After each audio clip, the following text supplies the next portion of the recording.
Now to a bizarre story from Buffalo's Lovejoy neighborhood, where the big question a lot of people have is, what happened to a city-owned buffalo statue? Yeah, now this was installed several years ago as part of a city beautification project, and suddenly it was removed just a couple of weeks ago out of the blue. Channel 2's Jeff Preval is on the case.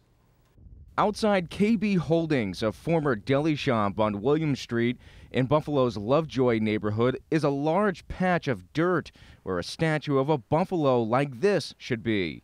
Buffalo Common Council member Rich Fontana says he noticed the statue was missing about 2 weeks ago. I drove by and I was like, something's different, and screeched on the brakes. I'm like, buffalo's missing. Where's the buffalo? Several years ago, the city, as a public art project, installed buffaloes along this portion of William Street, so they're city-owned. I actually called the owner of the business that it was placed at and had a conversation with him. The owner of KB Holdings is Robert Klazak.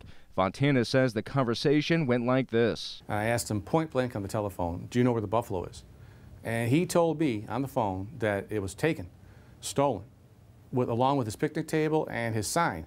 I spoke to Klazak by phone today. He refused to do an on-camera interview, saying he was too busy, but told me he sold the table and the sign to Crown Collision down the street and threw in for free the buffalo because he didn't want it.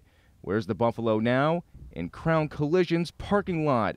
It's unclear how it got here. None of this should have happened. Bob should have never even touched the buffalo. He should have called me if he wanted it off his property. I called the collision shop and spoke to the owner, Bill Jays, who also said he was too busy for an on-camera interview, but told me he accepted the buffalo to refurbish it and had no idea it was city-owned property, even though there are similar buffalo statues to and from the collision shop on William Street. Well, it's kind of ridiculous. Fontana says he's contacted Buffalo police to investigate all of this.